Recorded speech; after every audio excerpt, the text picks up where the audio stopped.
The Sound of Podcast. The show about podcast and broadcast. Starts now. What was your first love? Was it music or radio? Music. Yeah. Music. And I think, Matt, I may have come into radio in sort of the way that you did. I went to college and was taking radio and TV. So I think it's kind of funny to say that I didn't think about a career in radio, but I didn't. When I went to Ryerson to take radio and television, I had visions of doing production in television. And then along the way, went and joined the campus radio station because, again, I did love music and there was an opportunity to do a show there, and I took it. And quite frankly, it was just an aha moment, as Oprah likes to say, where I went, wow, this is great. This is incorporating something I love so much, which is being a music geek and my gift of gab. And I just fell in love with radio at that point. How would you describe the musical style? Like if I got a chance to flip through the vinyl you had? Back then, the show that I did was very R&B and dance and funk music oriented, with some alternative stuff thrown in too. Like I was playing things like Talking Heads, but also a lot of like Parliament Funkadelic and the Gap Band. And, so it was, as is the case with campus radio, it was broad, but within the parameters of being sort of like a funky show. And I did do that for a number of years. And it was eventually it morphed into something called the Go-Go Show. Initially, when I started, it was just a 2-hour show during the day. And it was 11 to 1. It was a variety of music, of course, lots of Canadian, because you still had to do that too. And my news guy was Ralph Ben Murgy. Yeah. And he was on I was 11 to 1, and I think we had a 12 o'clock newscast. So that was kind of cool. What was the frequency and call letters of the station at Ryerson?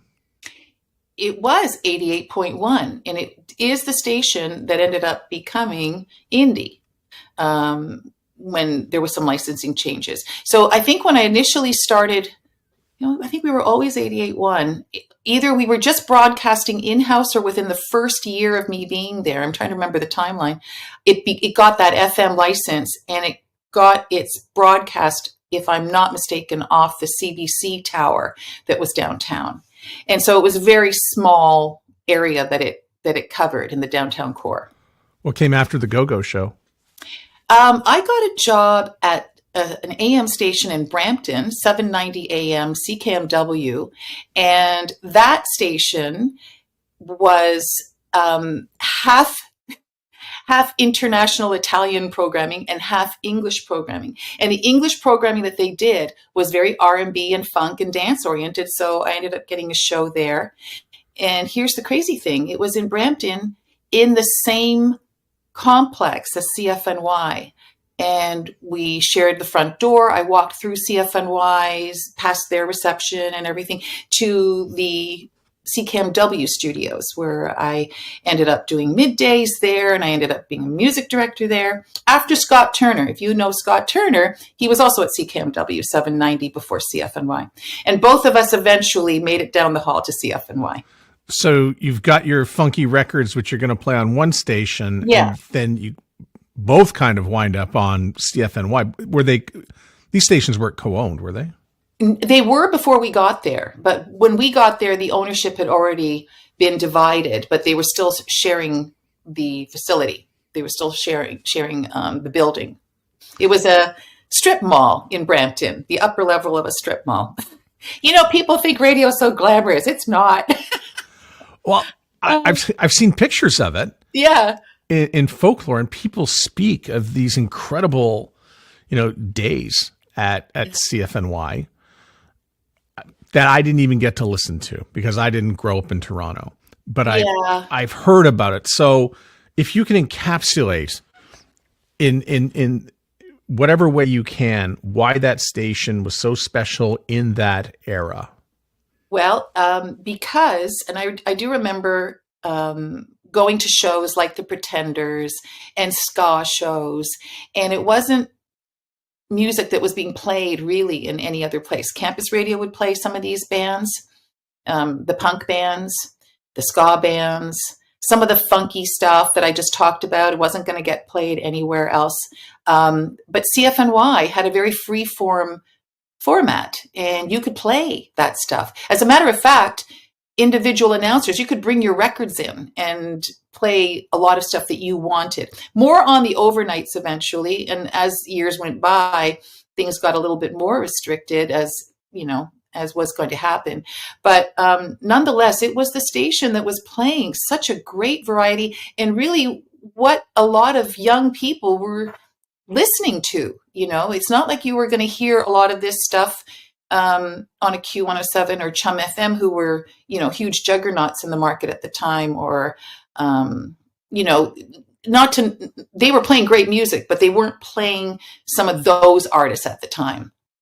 And what was the signal like? Because this is a Brampton radio station. Yeah. I seem to recall it 80% of the signal got into Toronto is sort of what my memory says. And then eventually it also went off the CN tower, and they were still considered a Brampton Peel region radio station, but the signal did broadcast off the CN tower eventually. And that was obviously a big game changer, because prior to that, the dedicated fans, and they used to talk about this, they would phone us saying, oh yeah, I've got my rabbit ears up and my tin foil, and I'm getting you in, but I'm losing you after 8 a.m, but I can get you again at night.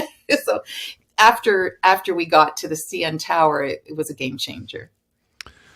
So you're getting a paycheck from CFNY. How much of that paycheck did you need to reinvest into purchasing new records? And where did you buy those records? Was there an import store? Or? I didn't have to. You got to remember, as you know, if you're a music lover, you're buying that stuff anyway. The greatest thing was getting into the industry and getting free records from record companies. That was like, what? This is the best thing ever. That was back when they did come with like tons of free records and promo stuff. The record companies were making money hand over fist back then, and they were very, very giving of their product. And so, but aside from that, I definitely did buy records, and I bought from, Star Sound, which was a great dance music place on Yonge Street, Record Peddler, because there was also the love of some back then, even though you're into new music, you also would like to get into the older stuff too. But your Sam the Record Mans and your A&As and all that were also viable choices to go and get your records for sure.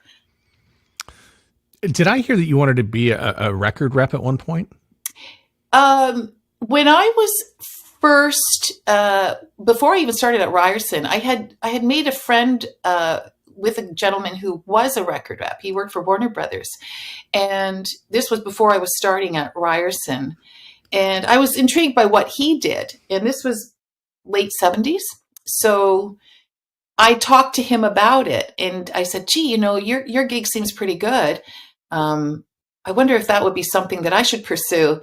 And being the late 70s, he said, well, he says, I don't know if you'd have a good time or an easy time finding a job, because women in promo are it's not an opportunity that's easily there, because quite often they're worried about women being groupies.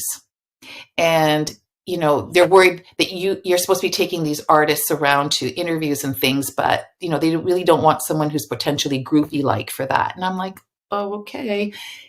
Now, there were women who got into it shortly thereafter or in about that time, were not groupies, and they did a great job. But I remember that sort of made me go, oh, really? And I just sort of put that then on the back burner, because I just thought, okay, well, there's no future there for me then. Yeah. Best years at CFNY for music, and the most fun you had, I guess. Well, I got there in 86. There were a lot of great years before I got there, for sure. The spirit of radio goes back to late 70s, early 80s. And I was there from 87 to 2000, 87 to 2001. So I was there for the tail end of what they called the spirit of radio, and a lot of the British,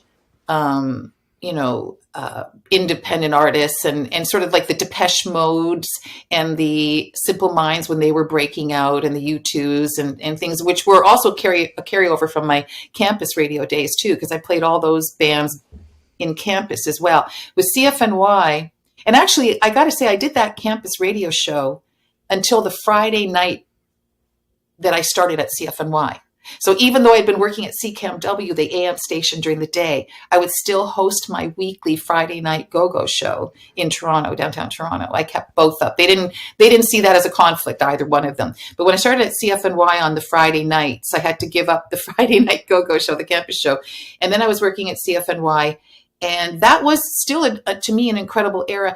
Things shifted drastically as we got into the 90s because of the music scene changed. And there are those who will say that was a golden era of music. So, when we talk about the great years, it's subjective, right? 90s had an incredible time too, with bands like Nirvana and, Rage Against the Machine coming out, and, Fiona Apple, and it had its own glory in its own right. All right. So is it fair to say that the tough period for a station like CFNY, I feel might have been 1988 to 1991. There were just Glass Tiger, for instance, showed up on the radio station getting airplay. Yeah, it got weird. It was less about Glass Tiger, which may have been a bit, jarring to some, but was more about when we went through a period with Madonna and Bon Jovi that really threw people off, because that was such commercial music. And it was at a time when we went through an ownership change. It was actually an ownership change was pending, and there was a desire to bring the ratings up on the station, to see bigger numbers for the new owners. And it worked. I mean, when you play huge commercial hits, that's you are going to get more listeners. But it was at the expense of the previous core listeners, who felt so betrayed and upset about now having to share this radio station with that music. It's not to say that there's anything, bad about Bon Jovi or anybody else, but it's just that wasn't what they were looking for at CFNY when they were tuning into CFNY. Yeah, and it to be fair, it's not a terrible era for music. No. There are other radio stations across North America who are playing modern rock or alternative, as it were. I think WDRE in Long Island is a great example of that. There were bands, some great records like Smithereens. Oh, just what a great band. I was playing it for friends, and they weren't quite sure where it came from. And I said, I heard this on CFNY. Yeah. And I just to clarify, because earlier I said I'd never really heard the radio station. I was then working in radio, doing an all-night show, but I would listen on the satellite. Mm-hmm. So I could, while I'm doing my show, playing pop music, I'm listening to CFNY and enjoying that at the same time. Right.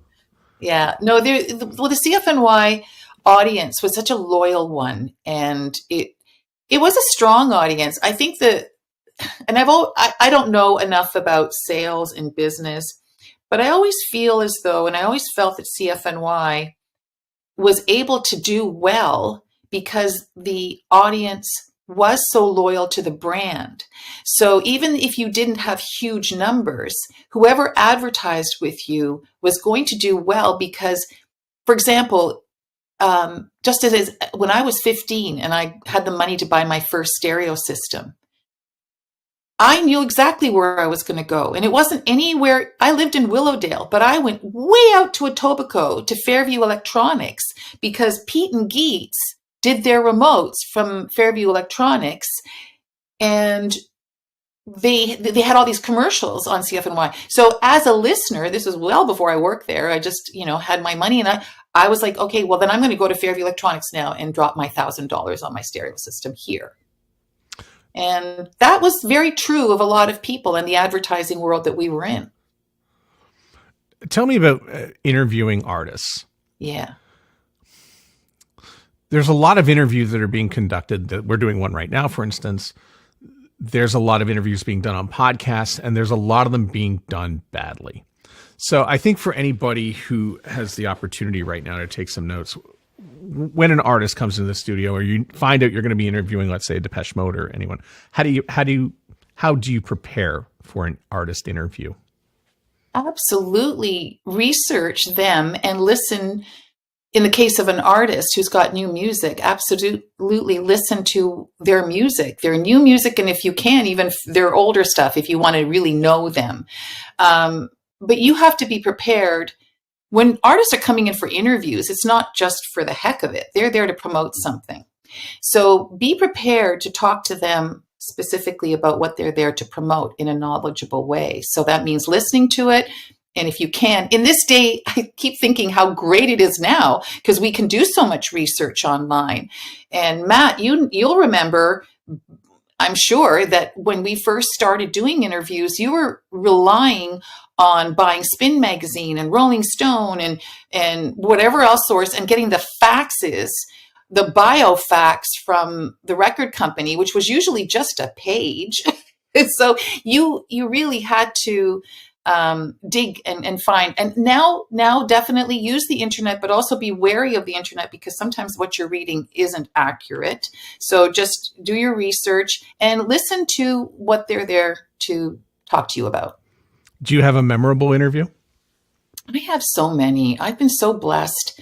The only thing I will say is I kind of...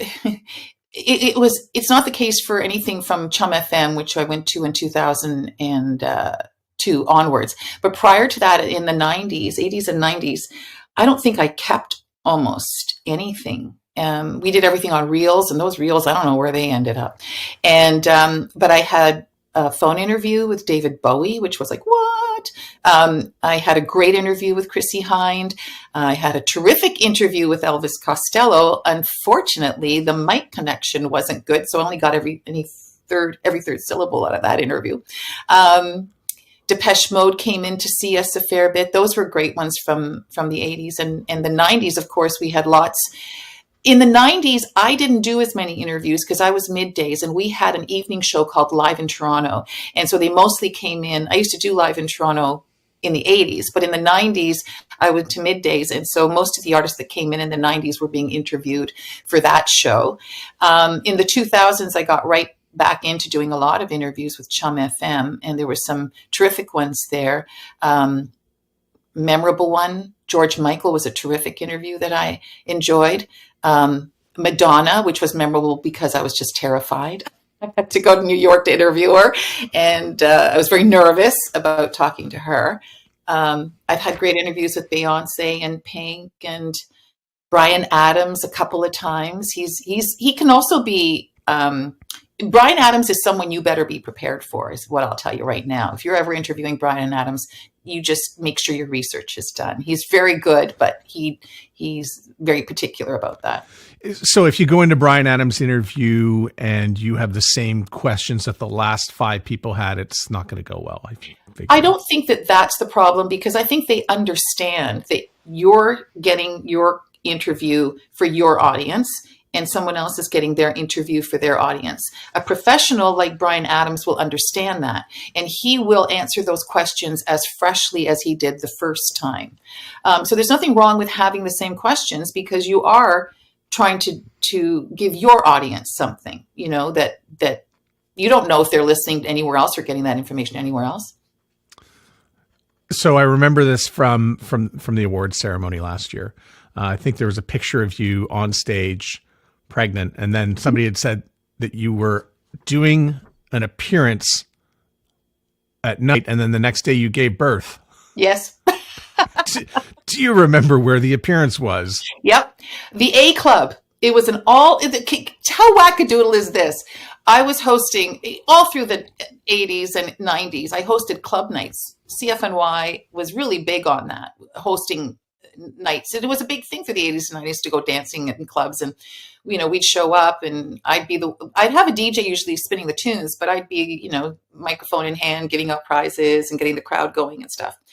And it just so happened this A Club was run by a former CFNY sales guy, Andy Tsemis. He was such a sweetheart, and it was an all ages club, and I'm like hosting Saturday nights there as pregnant, which seems like such a, looking back, really? I'm like 8.5 months pregnant here, and I'm hosting a night for all ages. It was kind of silly, but it was a great time. And that night, he actually drove me home because he was like, "You're due the next day, right?" I said, "Yes." I got home. And I literally got up that morning on the Sunday morning and went, "Hey, you know what? I'm in labor." And by Sunday supper time, I had a lovely daughter, Lauren. I see God is shining his light upon you right now. Yes, he is from my office. There you go. Okay, if you can turn that off if you want, or you can keep it up to you. I'll just turn that little bit up. There we go.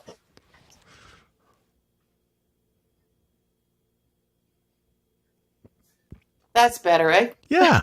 Here we go back in this there.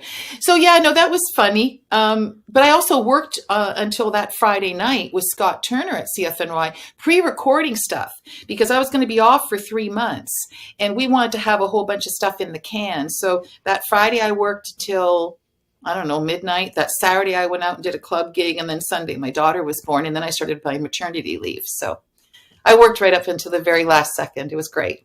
So just to review everybody, worked right up until the last second, and you had 3 months off afterwards. That was it. That's all we got back then.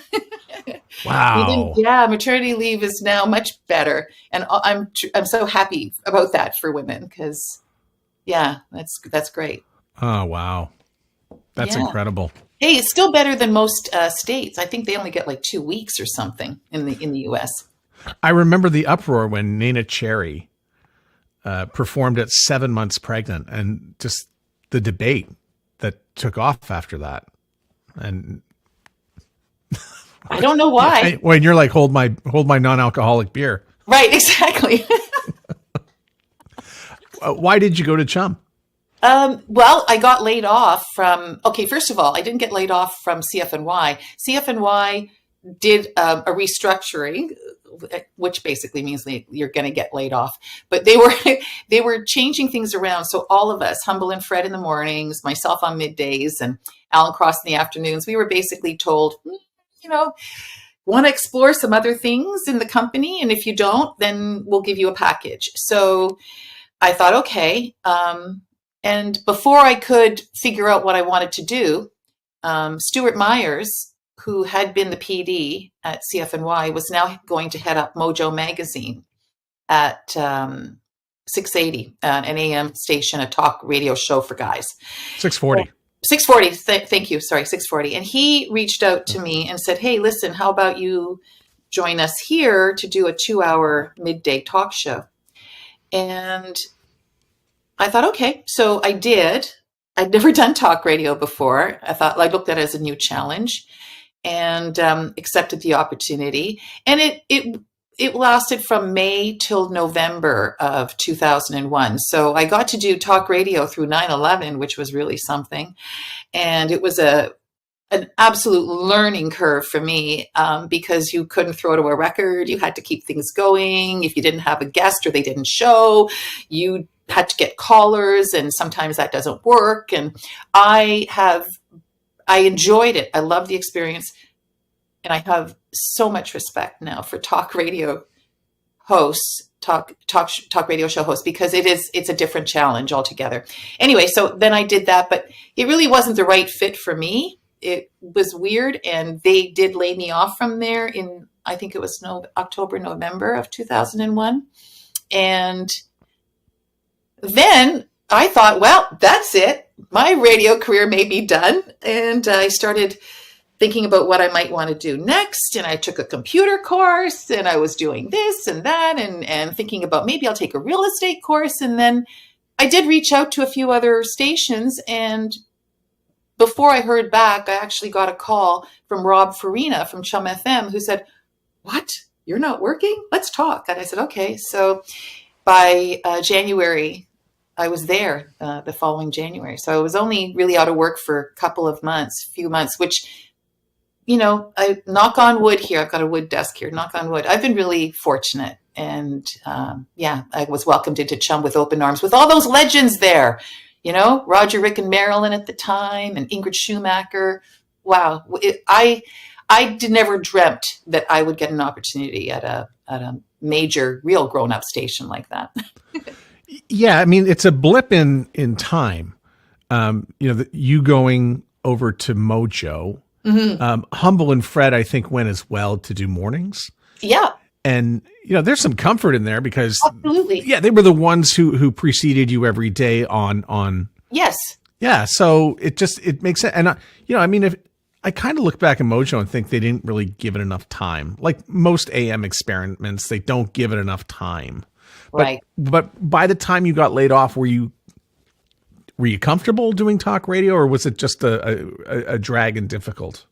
I would have been comfortable doing talk radio, I think, at a different station. I felt that format where they were really the talk radio for guys, and they had a specific guy in mind. So many times where I would come up with an idea related to guys that I knew or topics that I thought would work, I was having a hard time with that. There was also so much emphasis on sports, which I have to tell you is not my forte. And it was a real challenge for me having to talk to players and general managers of teams like Glenn Grunwald at the time. And, so I really was a little bit of a fish out of water with that particular talk station. I don't know that it would have been as hard for me at another talk station.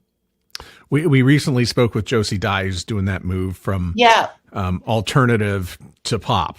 Yes. And there you were, you pretty much did the same thing. You went from alternative and here you are, same station, doing the pop. I almost commented on her Facebook because she's getting some wrath from some serious, alternative music fans. And I almost put it because there was all these people saying, "Oh, it's okay, you're doing great." And I did tell her she was doing great, but I almost felt like I was saying, "Oh my God, been there."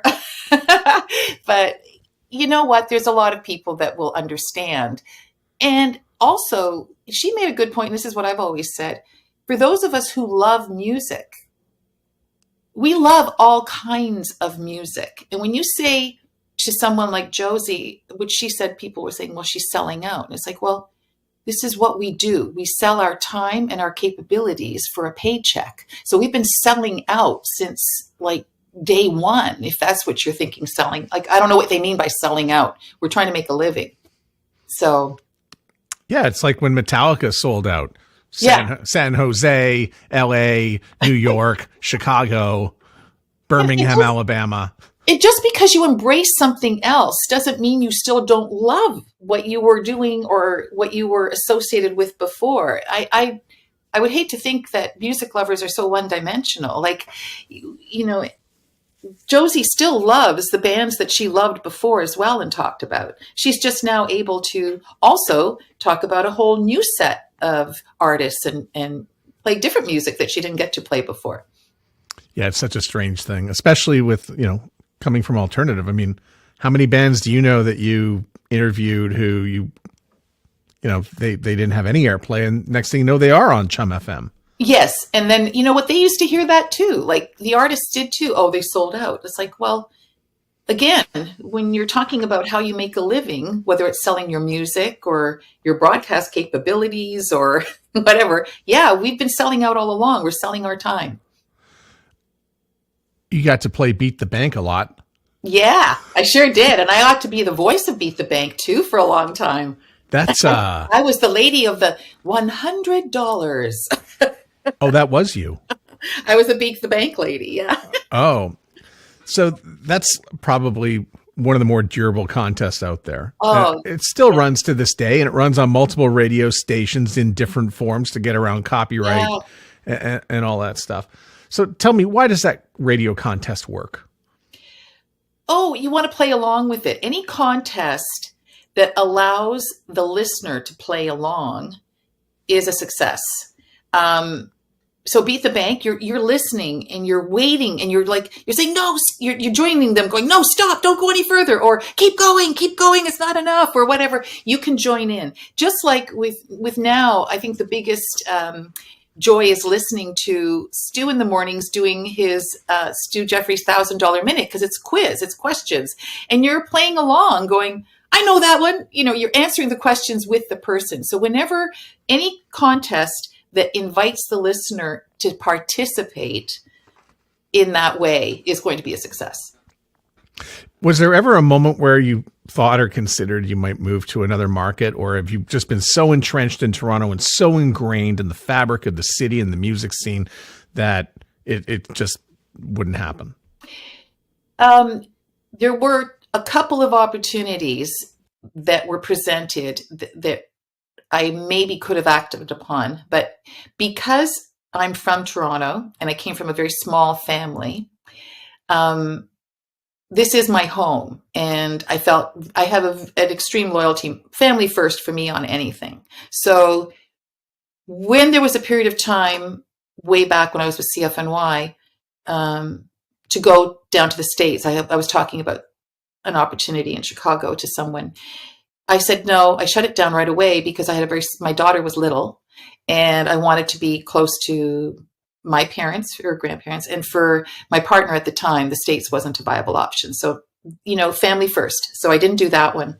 Then another opportunity came up that I did consider when I was at CHUM, and we put together a proposal to do an alternative radio station, more adult oriented in Edmonton. And I was part of the committee that went in front of the CRTC with Rob Farina, and we got the license, and the idea was that I would go out and program that station.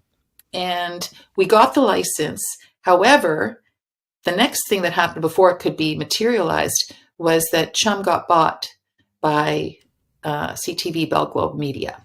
And that opportunity then came off the table. And as a matter of fact, they didn't even go through with that station. They didn't even go and make it. So that opportunity didn't happen. Then when I started at Boom, and I'd only been there for a short period of time, I got into a great conversation. I'd always thought I'd wanted to do mornings. And so here I was now at middays at Boom, and an opportunity came up for mornings with a station with Rogers, and it was out west. And it was very exciting to me because I've always wanted to be a part of a team like that on a morning show. That's the difference between when you do a midday show or whatever, you're by yourself, and that's fun. I love my show, but working with a team is it's a different kind of broadcast experience, and it's a lot of fun. However, when that opportunity came up, my dad had already passed away and my mom was on her own, and she lived close to me. And then I started thinking, well, I don't really want to move across the country and leave her sort of on her own. I mean, I have a brother who was very helpful with my mom, but I was the one that lived really close to her. So I thought, and we were very close. And actually, I then turned down that morning show opportunity to stay at Boom and to be, again, family first. That's great. By the way, when did your time at CHUM end and you made that jump to Boom? CHUM ended in November of 2009, and I left to go to Boom starting January 2010. So a month after, about 6 weeks after, I went and started at Boom. And because life is a blur, when I turned 40, right, which was my age in 2010, the current incarnation of Boom, it's similar, right? Classic hits, and it launched in the format that it is now. So prior to this, it was Easy Rock, and it was actually my old boss at CHUM, Rob Farina, who is now at Astral. That's who Astral and Rob and that were instrumental in launching Boom 97.3, and he invited me to come and do. Or they invited me, because it wasn't just him, but they invited me to become a part of the Boom team then. And I was really excited about it because in one respect, the format with its 70s, 80s, and 90s and the best of those decades and the artists that it plays are my history in broadcast. So it was like, I really felt this is awesome. I can play all the stuff that I've played at all the other places I've worked here. Almost all of it. I mean, we're playing obviously the hits, the biggest hits from those decades. Don't hassle me. I've had a hand in launching all these bands you're hearing today. Do you know what? That's the thing that I love saying. I go, I played this when it was a new release, when it first came out. So I look at the growth of Boom. Yeah. Another 70s, 80s, 90s radio station. We got a bunch of them across Canada. There's Bob's and Jack's all over the place. But Boom, there's something that happened, and there's something that happens to radio stations and morning shows and just about everything. Once you get past the 3-year mark and you become entrenched, you become heritage. It seems to work.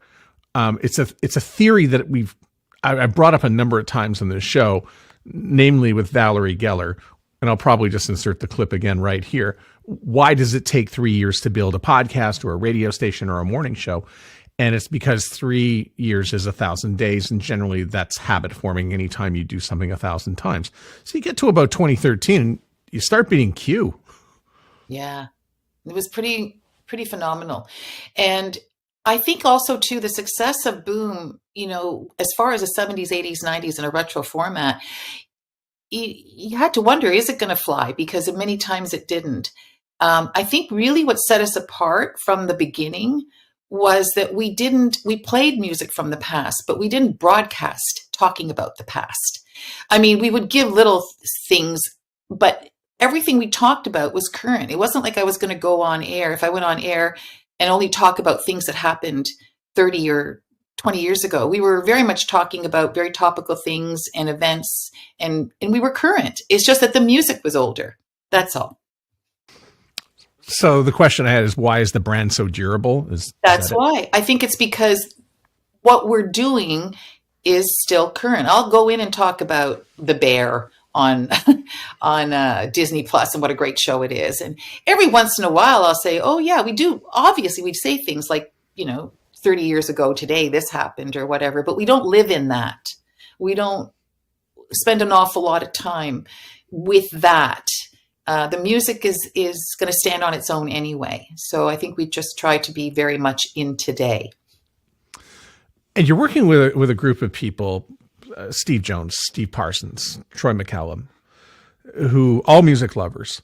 Yeah. All tremendous programming, heritage. They've tried everything. Yeah. And the station still is a little bit unafraid to play a song that might be a little bit different. Yeah. And I got to mention here, Wayne Webster, our music director, he's incredible. And I think one of our things with our success, a big part of our success is thanks to Wayne, because he reacts to what is happening in the moment. And so, yeah, sometimes we'll play a song that isn't necessarily part of the normal, core of what we play or the playlist, if it makes sense to play it that day or at that time.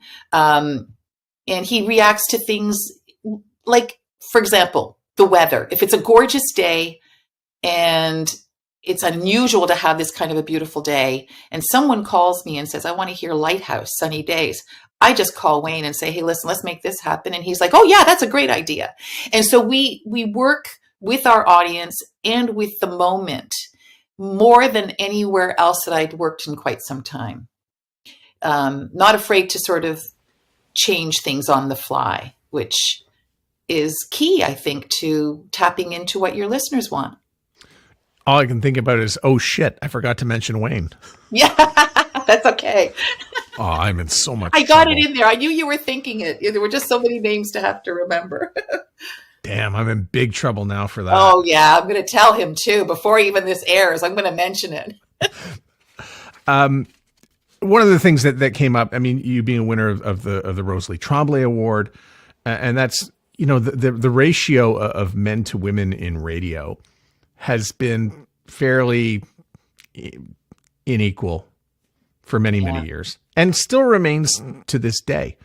And I'll even, you pointed it out last year at Radio Days North America when you were there. What's it going to take to tip the scale a little bit more female? Well, you know what? I'm seeing that there's a lot of women on air now, which is great. That scale, I think, has sort of worked itself out. It's the moving up. And I hate to say it, as long as the old guard is still there and running things, it's going to be a very slow change. And there just has to be more women working up the ranks, and somebody who is a male at the top there, making that decision to open that door a bit more. I just find that that's where I see the biggest problem is in upper management and working up to the CEOs and stuff. It's not female oriented at all still. It's still very limited in that. Yeah, and I'm sorry if I presented the question where it sounds like there's been no progress made. I just remember 15 years ago being at Chorus and counting the program directors, and I think there was one female. Yeah. And it's not like that anymore. It is much better. But here's something that I see in stats. Here's a podcast about broadcast and podcast. And I just pulled the Spotify numbers just to see what the balance is between male and female, and it's 84% male. And I'm like, well, I'm just talking radio here every day. Mm-hmm. And again, this is just Spotify. That's just a sampling of 8 to 10% of our audience. So I'm like, I really hope I'm reflecting the industry a little bit better than that. Well, from what I saw from your roster, you are. But I do think that this is the problem, that the people who are still in control and making a lot of the decisions, they're not women. So until the people that are upstairs are making that opportunity available, it will happen, I'm assuming, but it's just really slow. Yeah. It has to change with you already think differently than somebody probably 20 years your senior, right? I'd like to think so. But again, right? The people 20 years my senior trained me. So I've had to unlearn things. Right. But that you have unlearned things, and that's good. And then whoever's behind you, they're not even like 10 years down the road or 20 years down the road. Hopefully they don't even have to unlearn anything. They're already thinking in a broader way. So that's the hope. You were mentioning about being on Boom and talking about, being and living in today. You have a TikTok account. Which I never use. You were going to point that out, weren't you? Well, I mean, kind of gotta, sort of. I mean, we're doing video right now. Kind of gotta. I never liked TikTok. And I always felt like I'm also very limited on how much I put out there anyway. Even on Facebook or Instagram, I post things once in a while, but I'm not really engaged with it as many people are, because I just feel that there's such an abundance of stuff out there. And unless I've got something really important or really worthwhile, maybe, or fun, even fun, just to share, I don't see the point. It was like the night of the Grammys, when I was watching the Grammys, all of a sudden my Facebook feed, when I went on it, everybody was talking about the same thing, about the Tracy Chapman performance and how great it was. And then I thought I was going to post something about that. I thought, well, it's already been done. Never mind. And I guess we can say, well, then people who are following me would see it. But I'm not sure always that I have to be that engaged unless I've got something that I feel is sort of fun or worthwhile to share. Was it just me, or was that the most relevant Grammys ceremony in years? The best. Yeah. Oh, between Tracy Chapman looking so happy to be there with Luke Combs, that song, I know that when he covered it, I thought, meh. But when he introduced it and explained his reason for doing that song, I all of a sudden liked Luke Combs and that song a lot better and was cool with it all of a sudden in a different way.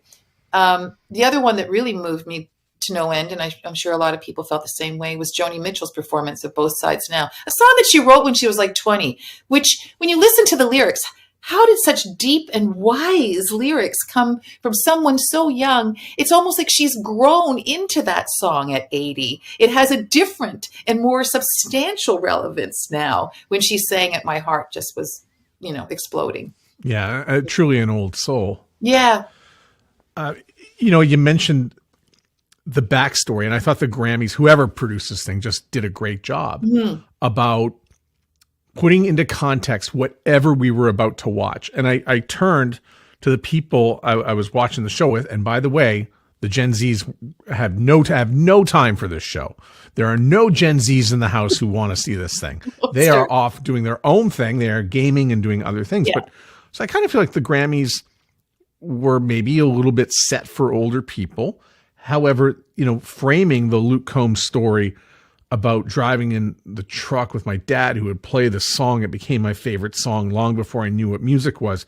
Oh, and then I said, look, Tracy Chapman's on stage. And here's a story about, a rapper. And okay, by the way, and this is when I turned to people and I said, it's so good that they have these backstories, because the minute they announce a rapper, I'm going to go get a drink. I'm going to go to the bathroom. No, wait, I'm going to stay for the story first. Right. And I think Boom does this really well with some of the online stuff you've done, where you will have artists come in and listen to their songs and tell me the story about the songs, whether it was, Walk This Way or Candy in the Backbeat or whatever it is. You've got all this, and that's why I know you're lamenting the loss of all those reel-to-reel tapes. Oh my gosh, no kidding. But that behind the vinyl feature is a genius idea. That I think Troy came up with that. And I think our very first one were the two guys from Spandau Ballet for the song True. And since then we just went, wow, this is really it's a cool thing also, because it's a different way for the artist to talk about and engage about their own work. And it's fun. I think it can be fun for them too. Because as they're listening, you can sometimes see, when you watch those videos, you can sort of sometimes see little sparks going off, going, oh yeah, and I remember this happened when we were doing this recording and stuff. So you get it. It really is a wonderful feature that I think is a wonderful asset to Boom. The Rosalies are coming up again. Nominations are open. Yay! Radio Trailblazers. Yes. Do you have someone in mind? And you don't have to say who. Have you filled out a nomination form? Is there someone you're thinking that should be winning this award? There's actually a couple, and I haven't filled out the forms yet, but there's a slew of amazing women. So there's no shortage of women that should be acknowledged. So I look forward to definitely nominating. I also look forward to going back and hosting, which is something that I did for years. So it was very funny when last year, Nancy reached out to me, Nancy Brown Dacko, who always, she's involved with it. She always reaches out to me a few months beforehand. We start talking about the show, and, I work with the script and everything. And she goes, she says, Maie, we're not going to have you as the host this year. And I said, okay, well, it's been a good run. I think I've been doing it for like 10 years or whatever, how many years. And I thought, that's fair enough. They want to get a new host. And she said, no, it's because we're giving you the award. I went, oh, wow. I said, are you serious? Are you sure? I couldn't believe it. I was so stunned and just so honored. And I don't know why it meant so much to me. After she said that, it meant so much to me that it came in the 40th year of me being a professional broadcaster. So when I say professional, I'd been doing CKLN before that for years. But it was in 1983 that I had my first job, where I actually got a paycheck at CKMW doing radio. So to get the award in 2023 was really something, I thought, for me, because I don't know if I'll make 50. So 40 was pretty good. Well, I was just honored to watch you on stage and receive the award. Most of these things happen by accident, because every year I'm like, radio days. All right, fine. I guess I'll go. Yeah. But then great things happen, which is why I keep going back. Yeah. It's a funny thing too, to get an award, for Wayne was also honored last year at CFNY. And we were talking about that. We were both excited because we, both were getting awards that year. And we both said, can you believe it? We're getting an award for coming in to work every day. Like, this is what we love to do. We just sort of can't figure out, what have we done to merit an award? We've just basically been doing what we love and showing up, and so we were both kind of stoked and shocked. Shocked and stoked. There you go. Those are the two words. Maie, thanks so much for being on the podcast and sharing your story. I really appreciate it. It took a little time for me to get around and to make all this happen, but I'm glad it happened. I'm glad it happened too. It's very nice to connect with you. That's nice. And I think it's interesting that we both sort of, if I'm not mistaken, we both sort of got into radio and broadcast in the same way. I think you started off in a different direction at university, and then discovered the campus station and never looked back, right? You know what? Just like Larry McInnes at Radio Acadia. We both started at Radio Acadia in Wolfville, Nova Scotia. Wow, I didn't know that you worked with, that you started with Larry. I love Larry. Well, not with Larry. I was 10 years after him, but he left his DNA all over the board. He's the most kind and talented gentleman. And I'll tell you something. He helped me when I reached out, because I said, I'm getting an award. I don't know what I should be saying. So he helped me sort of formulate my acceptance speech or my thank you speeches for Rosalie. And he's such a kind and perfect human. Oh, he also loved you voicing his spots. Oh yeah, I love doing that too for him. Absolutely. That's great. The Sound Off Podcast is written and hosted by Matt Kundle. Produced by Evan Serminski. Edited by Chloe Emo Lane. Social media by Aiden Glassy. Another great creation from the Sound Off Media Company. There's always more at soundoffpodcast.com.